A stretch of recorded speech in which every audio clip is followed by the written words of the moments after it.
My name is Elizabeth, I'm 59 years old, and I was uninvited from my own daughter's wedding via email. Before I tell you why she was blowing up my phone the next morning, absolutely frantic, let me know where you're watching from in the comments. It's always nice to see how far these stories travel. The email arrived on a Tuesday. I was at my desk, finishing up a client file, when the notification popped up.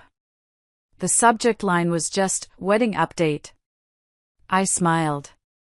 My daughter, Jennifer, was finally getting married at 32. I'd already sent her $35,000 for the venue deposit in Napa Valley, and the final $55,000 was scheduled to be transferred next week. I clicked it open, ready for some good news. What I read felt like a punch to the gut. It wasn't an update. It was a disinvitation. "Hi Mom," it began, far too casually. "So, Nathan and I have been talking with his mom, and we've all decided it's best to keep the ceremony itself really small and intimate. So, we're not going to be able to have you there in person." I had to read that line 3 times. My blood ran cold. It went on, "But we still really want you to be a part of it. We'll be setting up a Google Meet link so you can watch everything from home. LOL. LOL. 3 letters that burned a hole right through my heart. She had summarized my 32 years as her mother, my sacrifices, my love, and my checkbook, and dismissed it all with a laugh out loud. I looked at my screen, at the words that essentially told me my money was welcome, but I wasn't. For 32 years, I had been her mother. When, exactly, did I become her bank? I minimized the window, my hands trembling slightly. I didn't cry. I didn't scream. I just felt empty. All I did was reply to her email with 4 words. "Sure. Enjoy your big day." Then I shut down my computer and went home. That night, my quiet house felt deafening. Every corner held a memory of sacrifice. I thought about the second job I took when my husband, David, passed away, just to make sure Jennifer and her brother Mark never felt the financial strain. I thought about paying for Jennifer's college tuition, even when she changed her major for the 3rd time. I thought about the down payment I'd helped Mark with for his house last year. I'd given them everything. I walked over to the mantel and picked up a framed photo of David. He was smiling, his eyes full of the kindness I had fallen in love with. I traced the line of his jaw with my finger.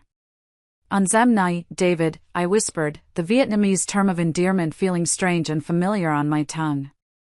I tried my best, but I think I got something wrong along the way. The silence that answered me was all the confirmation I needed.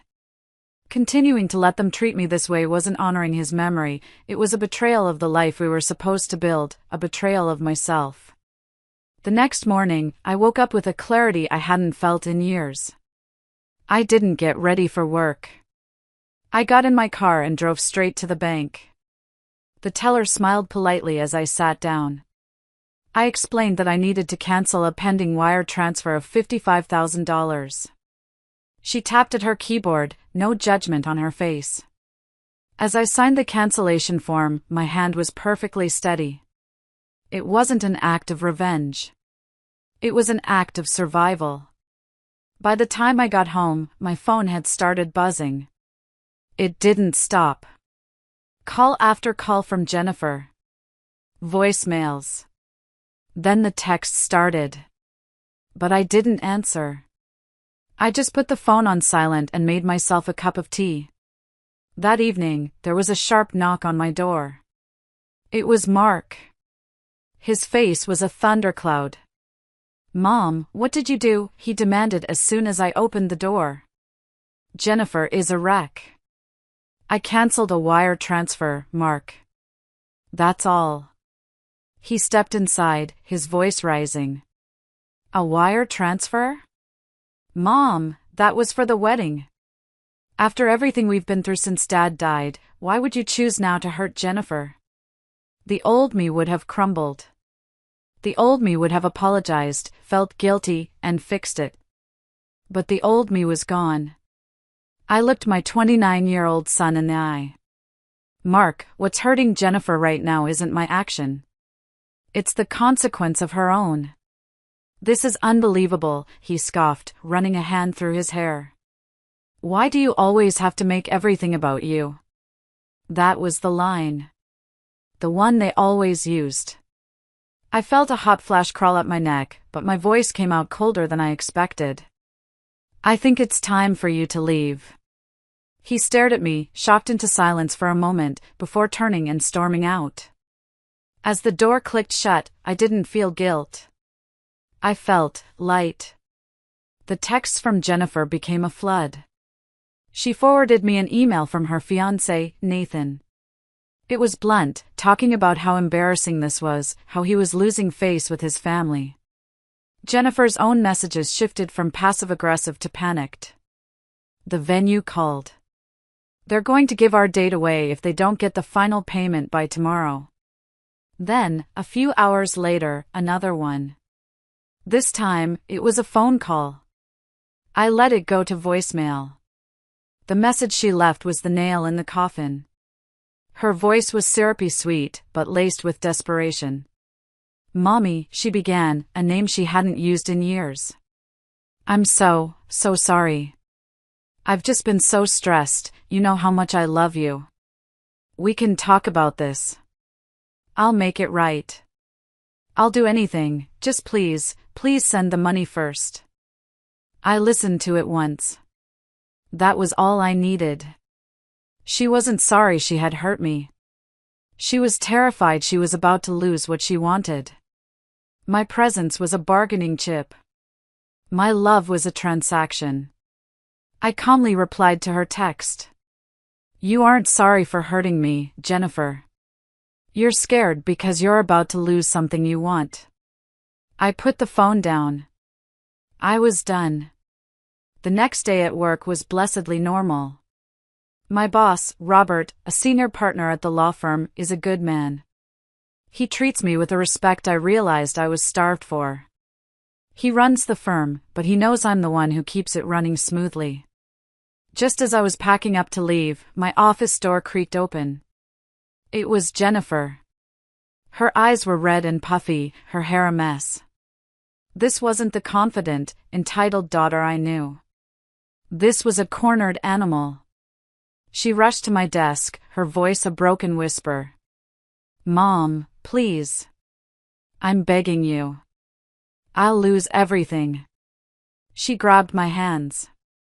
They were ice cold. Jennifer, I said, pulling my hands away gently. There's nothing to discuss. Yes, there is. The venue.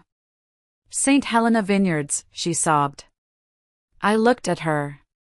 And for the first time, I felt nothing but a sad, quiet resolve. Yes, I know the one, I said. Her head snapped up. I continued, my voice even. Mr. Chin, the owner, is a major business associate of one of Robert's biggest clients. My job, Jennifer, the one you've never asked about, is to maintain those relationships. To make sure people like Mr. Chin are happy with our firm. One phone call from me could probably fix all of this.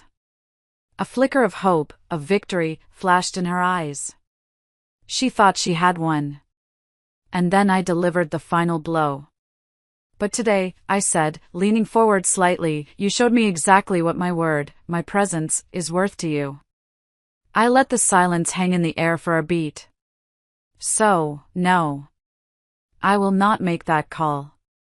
The hope in her eyes died, replaced by a horrified understanding. The color drained from her face. She finally understood. My power wasn't in my bank account. It was in the respect I had earned, the life I had built completely separate from her. A life she had never once bothered to see. Just then, Robert appeared in my doorway, holding his briefcase. He took in the scene, me, calm and composed, Jennifer, looking utterly broken. He didn't need the details. He just saw his office manager being harassed. Jennifer, he said, his voice firm but not unkind. I think it's time for you to leave. Our workday is over. She didn't argue. She just turned, like a ghost, and walked out. I sat there in the silence of my office, the city lights beginning to glitter outside my window. I didn't feel triumphant. I just felt still. I turned on my computer, opened my email, and composed one last message to both Jennifer and Mark. It was short.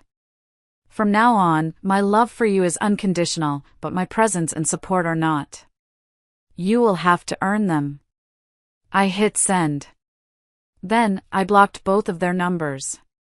And for the first time in a very, very long time, I breathed. 6 months have passed since that day. I heard through the grapevine that Jennifer and Nathan had a small ceremony in his parents' backyard. I never received an invitation, and I never received a real apology. But something incredible happened in those 6 months. I took that $55,000, my money, my security, and I did something I'd always dreamed of. I pitched a new initiative to Robert and the other partners, a pro bono program run by me to offer free financial and legal counseling to older women in our community who are facing economic abuse or hardship. They approved it without hesitation. My life isn't about weddings or filling an empty nest anymore. It's about taking the hardest lesson of my life and turning it into a lifeline for someone else. My worth was never negotiable. I just had to be the one to finally believe it. As I look back on it all, I realize a profound truth, one that I want to share with all of you. You do not have to set yourself on fire to keep others warm. Thank you all so much for listening to my story. It wasn't an easy one to share. I'd really like to know, have you ever had a moment where you had to choose your own self-respect over keeping the peace? Let me know in the comments below, I'll be reading them. And if this story resonated with you, please give it a like and consider subscribing for more. You're not alone.